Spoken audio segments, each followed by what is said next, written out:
ভাই আপনাকে আমি 2 লাখ টাকা দিব, আমার একটা চাকরির ব্যবস্থা করে দেন। সম্মতির ভিত্তিতে এটা কি বৈধ হবে? এটা তো হবে না। পরিবহন খাতে মালিক শ্রমিক সংগঠনের নামে তোলা চাঁদাবাজিকে অনেকটাই বৈধতা দিলেন নতুন সড়ক পরিবহন রেল ও নৌ পরিবহন মন্ত্রী শেখ রবিউল আলম। কালকে এই নিউজটা আপনারা সবাই নিশ্চয়ই নজরে আসছে। এখন প্রশ্ন হচ্ছে যে তিনি কি মনে করেন যে এই টাকাটা সমঝোতার ভিত্তিতে তোলা হচ্ছে, জোর করে আদায় করছে না, এই জন্য চাঁদা বলা যাচ্ছে না। এখন বিষয় হলো যে আজকে অনেকে প্রশ্ন তুলেছেন যে তাহলে জোর করে তো সরকারি অফিসগুলোতে যে ঘুষ নেওয়া হয়, এখন এই যে ঘুষ নেওয়া হয় না সেটাও সমঝোতার ভিত্তিতেই হয়, তাহলে এই বিষয়গুলো কি আসলে বৈধতার পর্যায়ে পড়ে যায় কিনা? মুজিবুর রহমান মঞ্জু। এটা কালকে আমি এটা নিয়ে সরাসরি পোস্ট দিয়েছিলাম এবং আমি এ কথাটা বলার চেষ্টা করেছি রবিউল ভাইকে উদ্দেশ্য করে যে সম্মতিতে যেটা নেয় সেটাই তো চাঁদা। আপনাদের অ্যাসোসিয়েশন আছে না, ওই যে ব্রডকাস্টারদের, ওনাদের ওই যে ডাক্তারদের, ওনাদের সাংবাদিকদের, আমাদের অ্যালামনা ইউনিভার্সিটির, আমরা সেখানে চাঁদা দিই। তো এটা তো সম্মতির ভিত্তিতে দেই, সম্মতির ভিত্তিতে যেটা দেওয়া হয় সেটাই চাঁদা। কিন্তু যেটা রবিউল ভাই বলেছেন যে এটা চাঁদা না, এটা ভুল কথা, আমি এটা ওনার সংশোধন করে দিয়েছি। এখন সব চাঁদা বৈধ কিনা সেখানেই প্রশ্নটা এসেছে। মানে ওনার সাথে কিছুটা আপনি একমত যে চাঁদা আসলে বৈধ সম্মতির ভিত্তিতে যেটা বলছে, যেটা উনি বলছেন যেটা সম্মতি ছাড়া নেওয়া হয়, জোরপূর্বক নেওয়া হয় সেটা চাঁদা না। সম্মতিতে যেটা নেওয়া হয় সেটাই চাঁদা, আর অসম্মতিতে জোর করে যেটা নেওয়া হয় সেটা তো জুলুম, সেটা তো ডাকাতি, দস্যুতা, তাই না? উনি এই যে কথাটা বলতে চেয়েছেন ওনার কথাটা ভুল। সম্মতিতে যেটা দেয়া হয় সেটাই চাঁদা, তবে এই চাঁদা 2 ধরনের আছে। একটা হচ্ছে যে আমরা খুশি হয়ে যেটা দেই, সে ফর এক্সাম্পল আমি একটা মেম্বারশিপ নেই, আমি সেটা রেগুলার চাঁদা দেই, আমার একটা পলিটিক্যাল পার্টি আছে আমি চাঁদা দেই, বিভিন্ন দলের এই সুবিধাটা আছে। কিন্তু সব কিছু সম্মতিতে, যেটা আপনি বললেন যে ঘুষও তো আমার সম্মতির মধ্যে দিয়ে দেয়, যে ভাই আপনাকে আমি 2 লাখ টাকা দিব, আমার একটা চাকরির ব্যবস্থা করে দেন, ভাই এটা তো সম্মতির ভিত্তিতে হয়, সম্মতির ভিত্তিতে এটা কি বৈধ হবে? এটা তো হবে না।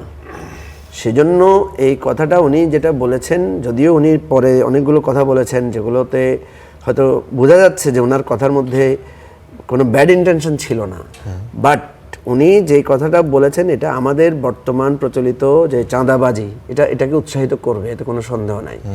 কারণ পরিবহন খাতে এই যে মালিক শ্রমিক ইউনিয়নের নামে যে চাঁদাটা নেওয়া হয়, আমাদের প্রস্তাব হচ্ছে এটার সরকারি রাষ্ট্রীয় একটা স্বীকৃতি লাগবে, রাষ্ট্রের একটা পদ্ধতিতে এটাতে ইনক্লুড করাতে হবে আপনাকে। আদার দেন সবাই ঘাটে ঘাটে যদি বিভিন্ন রকমের অ্যাসোসিয়েশন করে চাঁদা নেয় এবং এই সমস্ত চাঁদাগুলো কেউ খুশি মনে দেয় না। উনি যেটা বলছেন সম্মতিতে, কেউ সম্মতি দিয়ে দেয় কিনা আপনি যাচাই করে দেখেন। বাস মালিকদের কাছে যান, বাসওয়ালাদের কাছে যান, শ্রমিকদের কাছে যান, তাদেরকে যদি জিজ্ঞেস করেন যে আপনি যে চাঁদাটা দেন এটা কি খুব খুশি মনে দেন, সম্মতিতে দেন, সবাই বলবে যে না আমরা খুশি মনে দেই না। এবং আলটিমেটলি যেটা হচ্ছে এই চাঁদার প্রভাবটা এসে পড়তেছে কিন্তু আমরা যারা মানে সার্ভিস মানে করছি, এভেল করছি, আমরা যারা ভোক্তা তাদের উপরে গিয়ে পড়ছে। আপনি দেখবেন যে কোনো চাঁদার আসল জায়গায় কী হয়, চাঁদা যখন চাঁদার পরিমাণ বাড়ে ওটার সার্ভিসের রেট বেড়ে যায়। আপনি এই যে আমাদের আগে ডিশে আমরা একটা ফি দিতাম, এখন ডিশের ফি বেড়ে গেছে না, 200 টাকার জায়গায় 500 টাকা হয়ে গেছে, 250 টাকার জায়গায় 600 টাকা হয়ে গেছে। ওই কারণ কি? ওখানে ওদের চাঁদাবাজি বাড়ছে এটার কারণে। সো এটা অত্যন্ত স্পষ্ট যে আমাদের এই পরিবহন খাতের এই চাঁদার জন্য আমাদের এই যাত্রা, পণ্য পরিবহন, আমাদের যাতায়াত ব্যবস্থায় বিরাট ইম্প্যাক্ট পড়ছে, আমরা সরাসরি ক্ষতিগ্রস্ত হচ্ছি। সুতরাং মন্ত্রী হিসেবে ওনাকে এইটার ব্যাপারে অত্যন্ত স্পষ্ট কঠোর জায়গায় থাকতে হবে এবং রাষ্ট্রের উচিত হবে, এটা কিন্তু শুধু আমি বিএনপির দোষ দিব না, এটা যেই ক্ষমতায় যাবে তার মধ্যেই এই সংক্রমণটা হবে, সেই চাঁদাবাজির মধ্যে ঢুকে যাবে সে সমস্ত দলের নেতারা। সেই জন্য আমার কথা হচ্ছে যে সরকারের অত্যন্ত উচিত হবে এই ধরনের বাজারে ঘাটে এই যে বাস মালিক, এই যে ট্রাক চলাচল, নৌ চলাচল, বিভিন্ন জায়গায় যত ধরনের চাঁদা আছে এগুলোকে রাষ্ট্রীয়ভাবে একটা সিস্টেমে আনা উচিত, যেটার সাথে গভর্নমেন্টের মানে ইন্টারভেনশন থাকবে।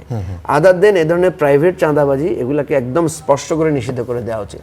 এবং উনি যেটা বলেছেন এটা ভুল কথা, মিউচুয়াল আন্ডারস্ট্যান্ডিং এর মধ্যে যেটা নেওয়া হয় এটাকে উনি বৈধ বলেছেন, আমি বলছি যে না, মিউচুয়াল আন্ডারস্ট্যান্ডিং এর ভিত্তিতে যেটা হয় সবটা বৈধ না। আমাদের এখানে ঘুষ বাণিজ্য, বকশিস, এবং অনেক জায়গায় দেখবেন বকশিস প্রথাও চালু আছে এবং এটাও কিন্তু অনেকটা জোরাজুরি করে দেওয়া হয়, জোরাজুরি করে নেওয়া হয়। সো এটা একদম স্পষ্ট করে সরকারের পক্ষ থেকে একটা বক্তব্য আসা উচিত, না এটা নিয়ে একটা বিভ্রান্তি থেকে যাবে। আচ্ছা।